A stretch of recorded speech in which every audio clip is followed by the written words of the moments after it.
Are you a film fan who loves the ultimate home video experience? Look no further than The Disconnected. Your host, Ryan Verrill, is your go-to source for the latest and most accurate information on home video releases, exclusive interviews with industry insiders and filmmakers, and has established a thriving community where every film and physical media enthusiast feels welcome. From hidden gems to blockbuster hits, The Disconnected brings you insider knowledge and a welcoming space to share your love of cinema. Watch every Thursday night at 9:30 Eastern, 6:30 Pacific for the live announcements show and follow The Disconnected on social media to stay updated. Subscribe to The Disconnected on YouTube or on the podcast provider of your choice and dive into a world where every movie night is an adventure.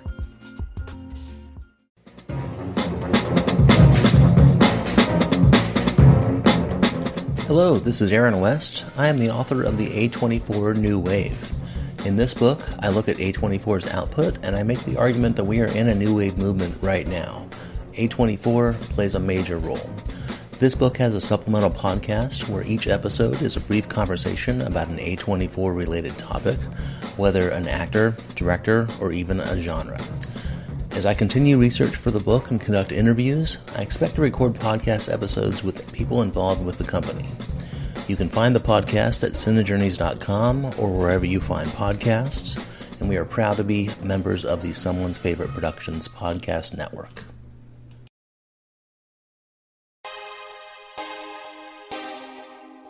The audio commentary. It's a dying art form, but here at One Track Mind, your wonky yet affable host Ryan Luis Rodriguez, analyze film through the prism of these embryonic forms of podcasting, one audio commentary at a time. Masterpieces, crapster pieces, live action, animation, cult classics, films literally no one has ever heard of. No track is too small and no track is too big.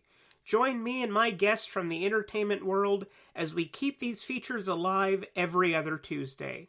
Hey, who else is going to discuss Bill and Ted's Bogus Journey one week and Citizen Kane the next? Us, that's who.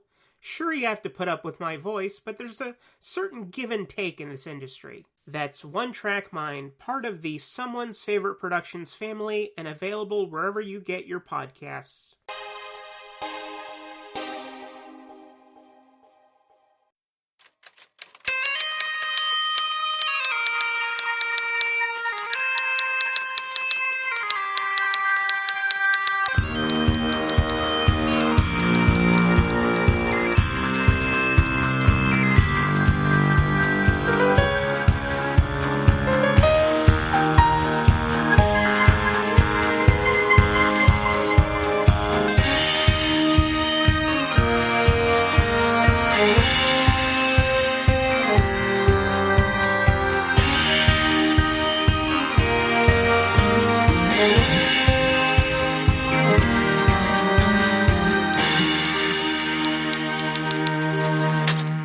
Among the philosophers, the great thinkers, and the common Joes of this world, no question is more controversial than truth.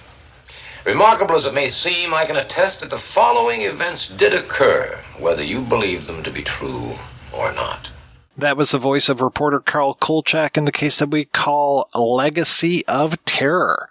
Directed by Don McDougall and written by Arthur Rowe, this episode dropped on February 14th, 1975, just in time for Valentine's Day. And our romantic lead, Erik Estrada, definitely fits the bill of quite a hunk. And a really not great actor right out of the gate either. A very disinterested gentleman, as they might say. I don't know if it comes across well enough that he's supposed to be pretty much fucked up through this episode. Because that's what it's supposed to be, but it doesn't come off that way. No. And I have to say the mythology of this episode, confusing. Like, even after reading the script, I was still kind of confused. Even after going to Wikipedia and trying to learn as much as I could about Quetzalcoatl and all the other Aztec gods, still not buying exactly everything that's going on. No, me either. Oh, and by the way, you're Mike White, and I'm Chris Stachiw. Yeah, and this is the Kolchak Tapes, your monthly look at Carl Kolchak and the show that we call The Night Stalker. And possibly a TV movie that was put together from the pieces of 2 episodes that is quite possibly one of the most bizarre things I've ever seen. Without a doubt, The Demon and the Mummy is something that no one should be subjected to. Because if you've seen the original episodes, which if you're listening to this right now, you totally have, like we have, it is jarring. It's unsettling, yes. It's so weird.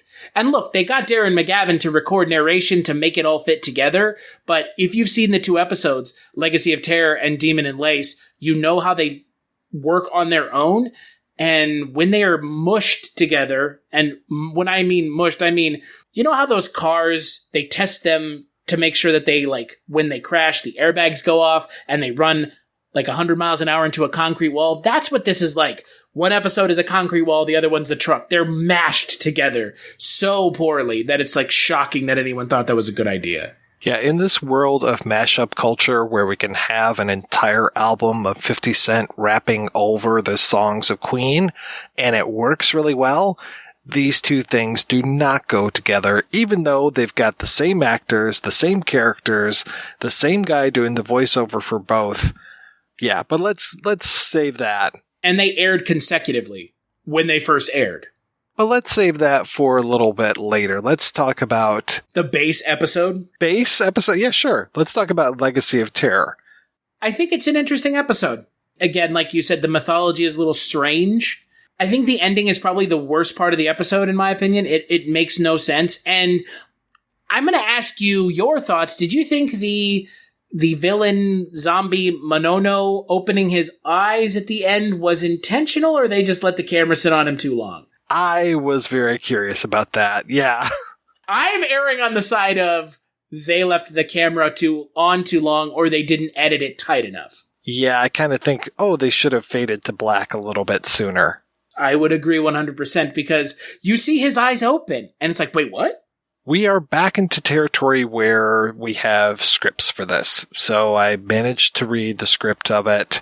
And interestingly enough, this was not called Legacy of Terror out of the gate. That was handwritten in on the script. It was called Lord of the Smoking Mirror. That would have been a better title. Yeah, I think so too. Very interestingly, the script was originally written January 10th, 1975, revisions January 13th, 1975, and there were a lot of things that happened between when those last revisions were done and when the episode actually aired, which was a month later. There were whole scenes that were cut out of there. The whole idea of Carl reporting to this hotel to please Vincenzo and Ron. And I loved what a dick Ron was being at the hotel with him just like, oh, well, the clock says 8:15 and my watch says 8:17. And then Vincenzo just shutting him down with, well, why don't we call Greenwich Observatory? Well, and I'll tell you what, I really liked seeing them outside of the INS offices. Yeah, that was very nice. Because that's something that's a big complaint I have with this show, is that the characters of Vincenzo and Ron and Miss Emily honestly feel like they're just trapped in the offices. Let these people have a break, for God's sakes. Like, they're just trapped in there. Seeing them out and about was kind of nice. I mean, it was different. It was very nice to see them, though. If memory serves, Ron kind of disappears once Kolchak arrives. He hears a police band radio. He's like, oh, I gotta go. He comes back later on, and I don't think Ron's hanging out, is he? No, he's gone. Yeah, I don't know what's going on. Maybe he's at home smoking his pipe. Yeah, his pipe that's supposed to make him look better. Talk about when he goes, yeah, my wife says it makes me look smarter. I was like, Really? Really, Ron? You're gonna go for that, huh? About that, Ron. Yeah. Yeah, you're not fooling anybody, pal. No. But that whole thing of Kolchak coming back and talking to the 2 military people and the PR lady from the hotel, that is completely changed in the script, which I found interesting. Really very, very different. And the whole thing of Erik Estrada coming in as this know-nothing higher exec in the hotel chain, which, felt very realistic that the PR lady is just like, I don't know how this guy got his job. He doesn't know how to do his job. He's a complete moron, but nobody can touch him. I've really felt for her in that position. Yeah, well, and it's pretty real to life. I mean, we've all heard about that or possibly experienced it ourselves. So I can only hope that those people that are in those positions will eventually get sacrificed to an Aztec god. Yeah, right. They'll disappear along with upper management. That's the crazy thing. Upper management disappears as well, because upper management are the bad guys in this episode. Yeah, that is very strange. The people that own the entire hotel chain are like the villains. Yeah. But you don't even see them until the very end, which I thought was a kind of a really not great, I didn't think that was a really very good choice. Who are you thinking were upper management in that? Andrews. Okay. And Pepe Torres is kind of upper, not like super upper. I guess he's middle level management, but Andrews is like the owner of the hotel chain, and he disappears at the end. Because, I mean, he disappears because he's the one trying to sacrifice Pepe to Monono. Is it Monono? I thought he had a weird name. It's probably not Monono, but that's gonna upset at least one sci-fi writer, and I know he's gonna give me shit on Facebook for it. So Nanautzin. Manitos? Yeah. Match Menudo? Nanautzin. Sure. Match Mantau. I mean, I even looked up Nanautzin on Wikipedia, and it was just like, oh no, he seems like a good guy. And then there was the bad guy that they talked about, who was like the god of night, and I was like, okay, well, it's probably him who's actually no, it's Nanautzin. He's supposed to be that guy. I'm like, really? Okay. Pepe, just for folks listening, is the Erik Estrada character, and so the whole gist of this is that these Aztecs are living amongst us. They are doing human sacrifices every 52 years to Nanautzin, who is going to come back in 2027 and I guess reclaim his throne or something. So they've been doing this every 52 years like clockwork. They make 4 sacrifices of heroes or really important people. And then the 5th sacrifice is somebody who voluntarily goes under the knife. So they have Pepe, who has agreed to do this, and he's going to live his life as a king for a year beforehand. His mom will be taken care of.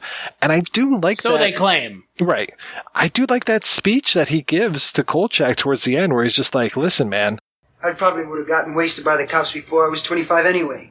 What am I saving myself for? Another job as a box boy. Living with the old lady. I got the year everybody wants. But look, I figure it this way. Better to be king for a night than schmuck for a lifetime. Well, it's, better to rule in heaven than serve in hell, right? Same exactly. Thing. Which, I mean, again, look, Erik Estrada is not the problem with this episode. The problem with this episode is just, I think, a general lack of understanding of making a compelling mythology and also not really having an interesting conclusion. The conclusion seems really kind of, I wouldn't say dorky, but it just doesn't work very well. And the investigation itself does not work for me. No, it's really, really rushed and bizarre. So normally we have Kolchak visit at least 2 or 3 people and get little bits of information in order to put these things together. And in this one, he goes to visit Sorrel Book, who most people know as Boss Hogg from Dukes of Hazzard. In this, he's playing a taxidermist who has this weird thing about reporters who describe taxidermied animals as being stuffed, and he really chafes under that. WTF. I don't understand. Sure. Because taxidermists are getting reported on all the time. Yeah, there are tons of stories. I mean, pretty much you open up a newspaper any day of the week and you're going to see at least a handful of taxidermy stories in there. Sure. Yeah. And they need a really good PR person. They need the PR person who's running the hotel PR. Tilly, I think her name is, and she is doing a good job. And I love how she shuts down Kolchak and the military guy, and Kolchak, or no, it's Vincenzo, because they are over talking the military woman, Captain Madge Timmons, and she's just like, hey, let her speak. She actually can talk, and I was just like, wow, a blow for feminism finally on this show. If she's so smart, then let her talk. Right. Correct. No, it's again, there's parts of this episode that are good, that are interesting. I think, unfortunately, though, on a whole, the episode suffers from what I would deem at this point just what I come to expect from a Kolchak episode.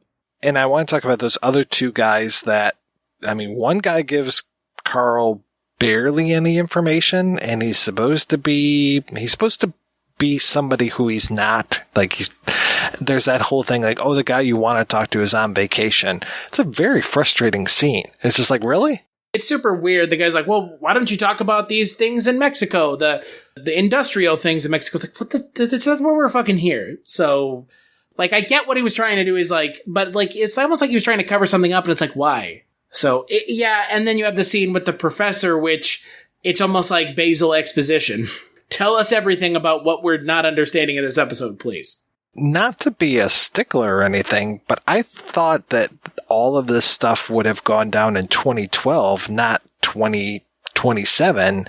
And I thought that the Mayan calendar was well, it's a different base than ours, which is base 12, but I can't remember what their base is. But I thought that their whole thing was, oh yeah, the world's going to end in 2012. And that's why everybody, that's why John Cusack was saving the world back then. Base 52, sir, apparently, according to Kolchak. Which again is the same thing that we've seen in how many episodes now, where it's this whole, these things happen in cycles, and Kolchak is the only one that figures out that this thing is happening. This is our Victor Toombs thing. Again, this is going all the way back to the Night Strangler, with this guy shows up every X number of years and kills X number of people, and I have to stop him before he kills the last one. Boy, Jeepers Creepers isn't great, isn't it?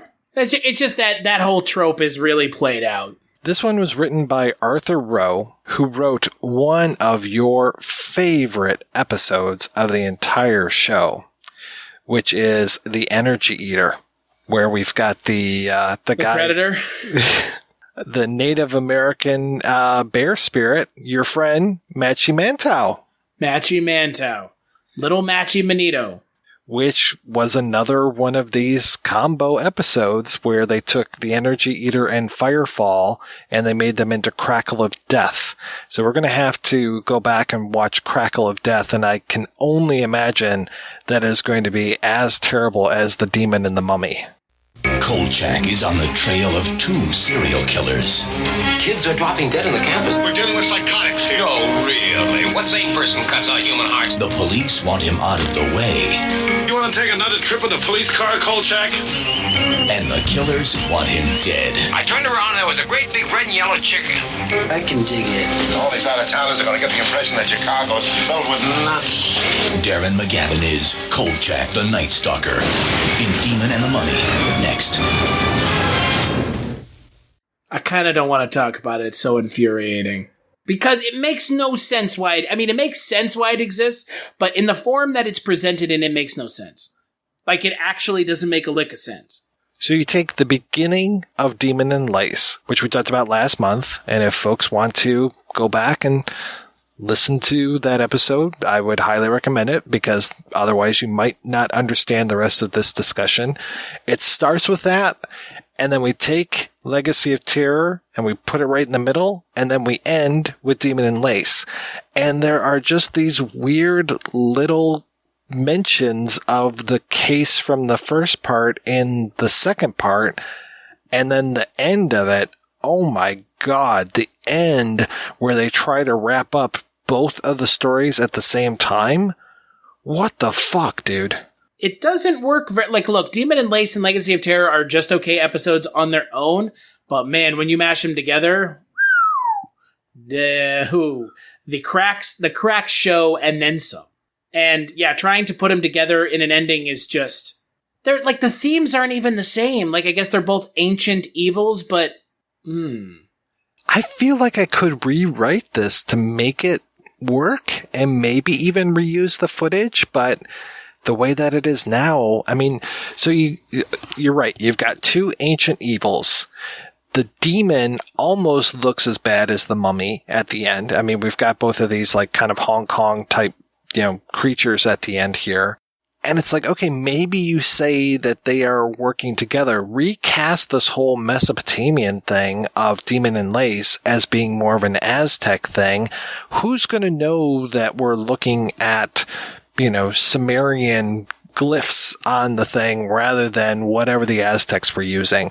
Go ahead and just say that he got this tablet somewhere in Mexico or something, and bring those two monsters together. Make them either the same monster or say that they work in conjunction with one another. One possesses the living, the other will possess the dead, in order to make this stuff cohese. But then even the way that they do those two stories and the way that they chunk them up, it's like every once in a while during the Mummy episode, the Legacy of Terror, Kolchak will be like, oh yeah, remember those 3 dead guys from earlier? And they even have that weird insert shot where it's like a picture of a guy we've never seen before, and then 2 image grabs basically from the earlier in the episode, and they just throw it into Legacy of Terror section. It's like, don't forget about these guys. They're going to come back eventually. Yeah, it felt very much like Enter the Dragon? Oh, Bruce God. Lee, where it's just like his head on a wooden stick that someone's holding in front of their face, or it's like taped on a mirror. It feels so cheap. It feels so cheap and poorly done. Look, I don't want to belittle or bemoan anyone, but it is a hack job. It is a hack job in the hackiest of senses. Look, here's the thing. It was aired as part of it's a TV movie, so it's an hour and 40 minutes. And the version that I watched that you provided was part of a Kolchak marathon. So it's like, but why do you have to pad it out? Did you not air these? That's the question. Did they not air these 2 episodes separately? Because if you aired them separately and you have this, then you've seen the same stories once for Legacy, once for Demon and Lace, and then you've seen them together as one whole piece. So you've seen the same stories essentially twice. My favorite thing about watching The Demon and the Mummy was watching the commercials from Sci-Fi Network from whatever year that was. Agreed. That made it worth it. Walter Koenig shilling those Star Trek albums. I was so happy. Or, special effects cookbooks. Your child's dragon cake can breathe smoke. Holy cow, a dragon cake that breathes safe, mysterious smoke. Jell-O that glows in the dark. Food that looks like hungry dinosaurs. Introducing the amazing Special Effects Cookbook. Now you can create food that smokes, erupts, moves, sings, and talks. Tickle the kids with a cucumber shark powered by regular food. Make a volcano cake erupt delicious lava icing. Look, a monster in the popcorn. Fruit flowers, even holiday decorations. These safe, tasty recipes are easy to make with regular kitchen ingredients and cost only pennies. The cookbook is fully illustrated for a perfect special effect every time. Order now and receive free special effects recipes for your pets. This garnishing secrets book, food decorator, paring knife, and this amazing musical candle that plays the happy birthday song when lit. Wow! And then towards the end, they've got a commercial that Stan Lee will be hosting a Marvel marathon. I'm just like, okay, what the hell are they going to show? I mean, it sounds like they were going to show the Doctor Strange TV movie. Are they going to show old episodes of the Nicholas Hammond Spider-Man and the Bill Bixby Incredible Hulk? I mean, what are they going to do on the Marvel marathon circa whatever year this was? Well, the show Captain America also is what it looked like. Oh, yeah, that's right. I forgot about that. Yeah, it was kind of bizarre that this was like a thing that was being aired on Sci-Fi, but at the same time, the commercials were the best part, without a doubt. I mean, the way that they hacked up that Jackie Vernon section and that whole tuna fish thing was gone. And did you notice that they got Ron, Jack Grinnage, to record a new line as well?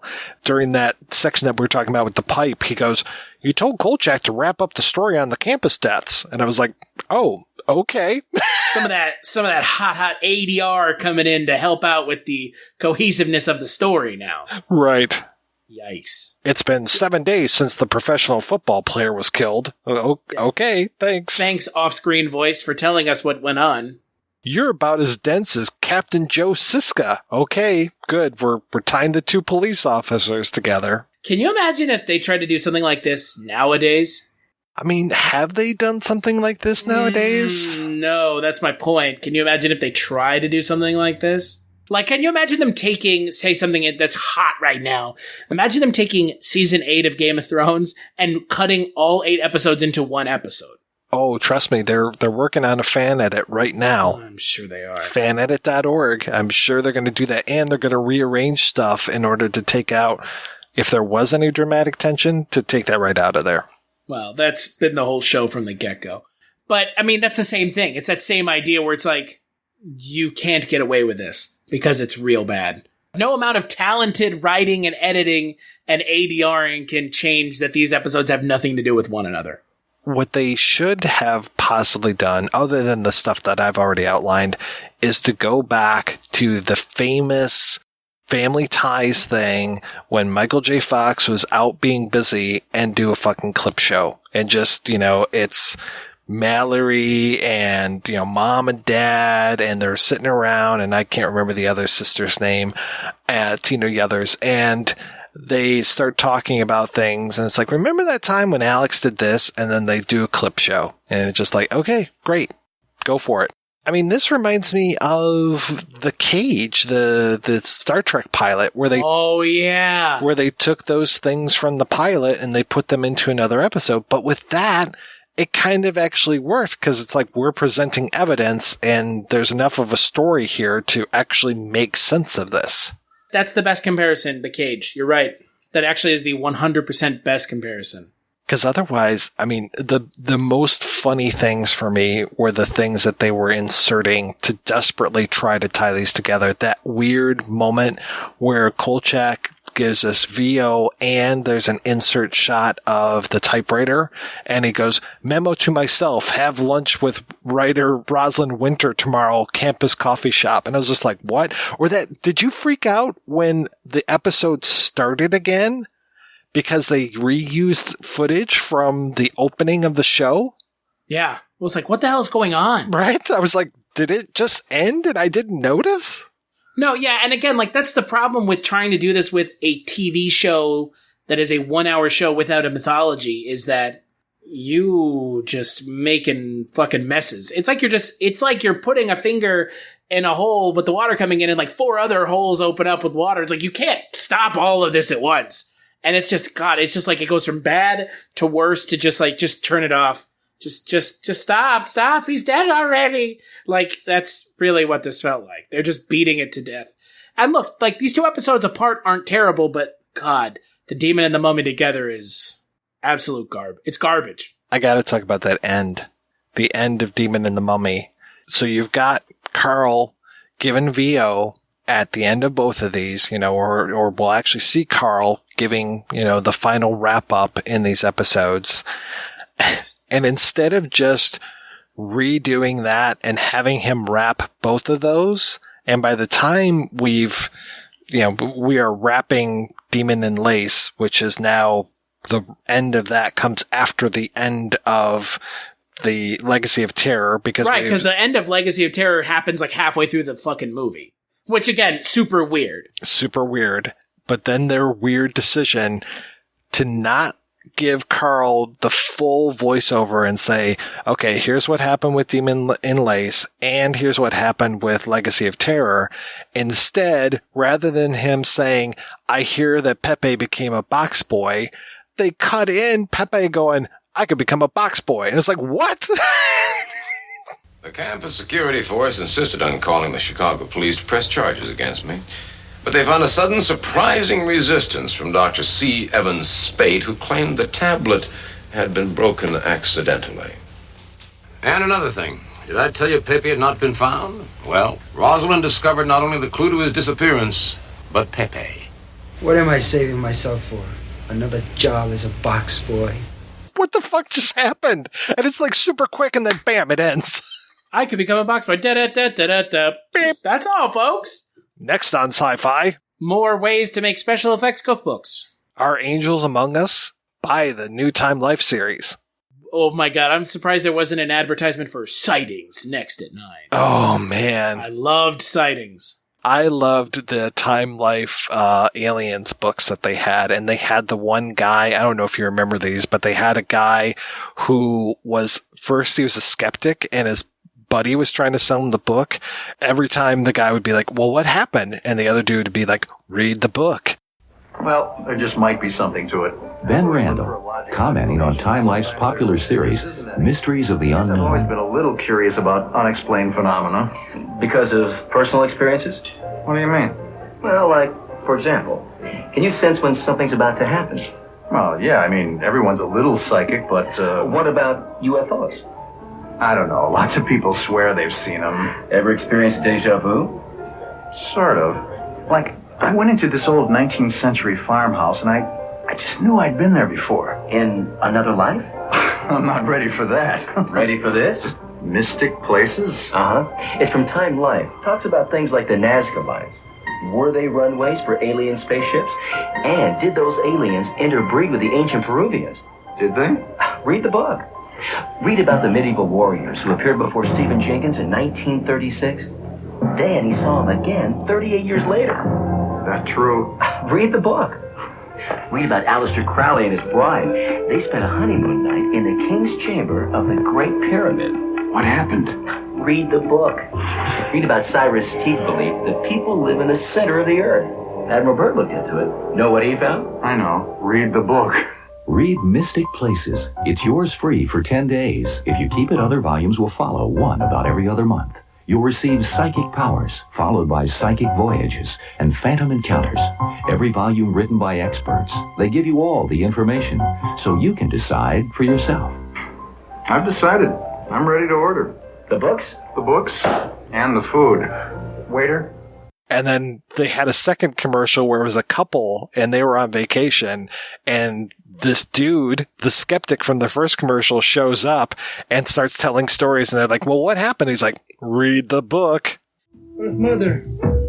Give thanks for all you've What's given. going on? An incantation. Native Americans believe there's a spiritual energy here.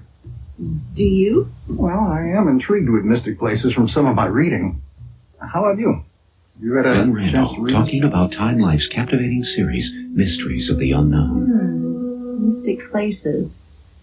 Not my thing, but it looks A cigar-shaped cloud. Then the paranormal experiences really started. like what? Read the book. Read about the strange voyage of Cleopatra's Needle, a 68-foot pillar dedicated to the... What happened? Read the book. Read Mystic Places. It's yours free for 10 days. Keep it and other volumes will follow, one about every other month, including Psychic Powers, then Psychic Voyages, and Dreams and Dreaming. Each is an unbiased presentation, so you can draw your own conclusions. I'm getting psyched up about this psychic business. Then why not get tickets for the Sacred Earth Tour? Oh, we'll get the tickets. And the books. Yeah, like you said, the commercials, best part of all this. We're talking more about the commercials than anything else. But overall, I would say Legacy of Terror, it'd fall more towards the not as good as other episodes for me.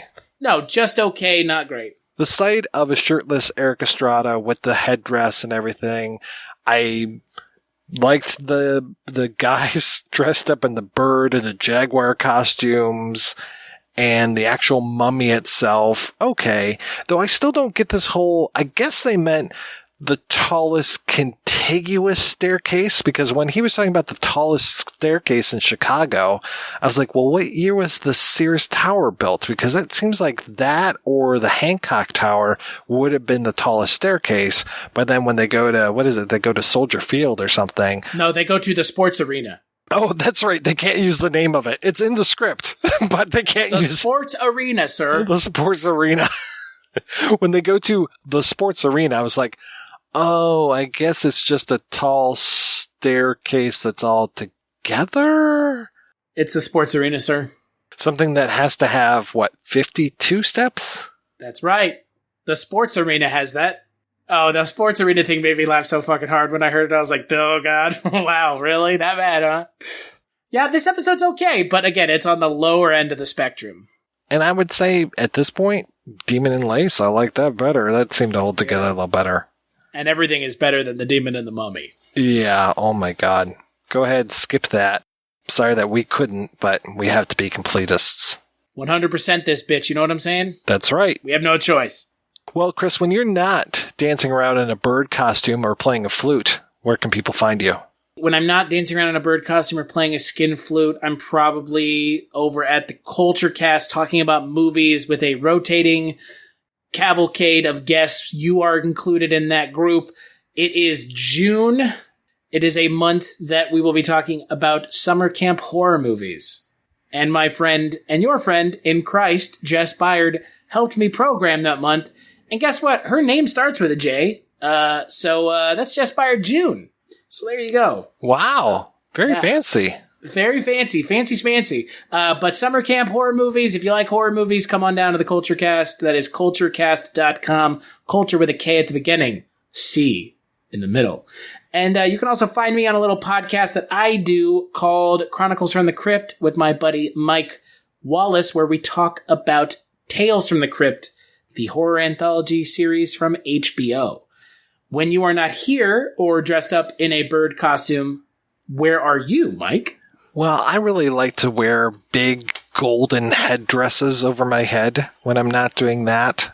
Or I like to talk with you and Father Malone about Twilight Zone from the mid-'80s, what we call Dreams for Sale, which is available over at twilightzone85.com. Or I do a little podcast called The Projection Booth, where every week we talk about different movies, kind of all over the map, though people are asking me to be a little bit more diverse with my movie selections. I would have thought that that was the case, but apparently I'm not diverse enough. You're diverse enough for me, but what do I know? I just have to watch the weird movies you have me on for. Speaking of, you can find the Taking of Tiger Mountain Revisited episode out there now. I'm on it. Thanks to John Walker for providing our theme music. Thanks to everybody for listening. Please head on over to iTunes where you can review the show. You know, if we get a couple more reviews, maybe it'll actually show up in the new and notable section, even though we've been doing the show for, 3 years now, it seems like? Yeah, it's been a while. I mean, we're almost to the end of the run. So you know what? Fuck it. I don't care if anybody reviews the show or not. Fuck it all. If you did, great. If not, you know what? Why are you listening and not reviewing? Yeah, that's weird. It's worse than weird. It's low. It's dishonest. Oh boy, you're just alienating the rest of the people. Next month, we're going to be back talking about the final episode of the Kolchak reboot. Kind of, because we'll also be talking about some of the episodes that didn't get made or released. Well, I guess they just didn't get made. And then we'll have one more discussion about quote-unquote new Kolchak, where we talk about an unused script that was used for the X-Files reboot. Man, this is going to be painful, but that'll be 2 months after next month, so look forward to that. And you know what? Nothing can be worse than The Demon and the Mummy at this point. No, though I'm almost curious about Crackle of Death, just to see how it compares. You're a sadist. I am. So am I. That's why we get along so well.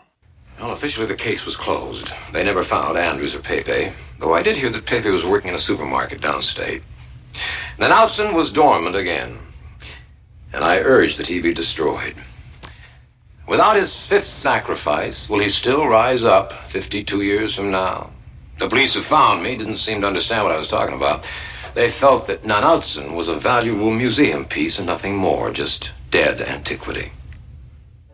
Well, all I know is I won't be around 50 years from now for the millennium. Will you?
If you're looking for more horror outside of the mainstream, look no further than Unsung Horrors, a podcast about underseen horror movies.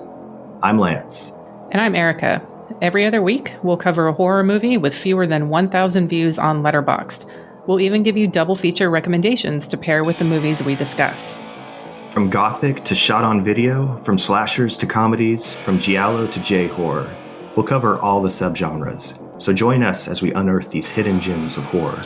Follow us on Instagram, Twitter, and Facebook, all at Unsung Horrors, available wherever you listen to podcasts. And part of the Someone's Favorite Productions podcast network.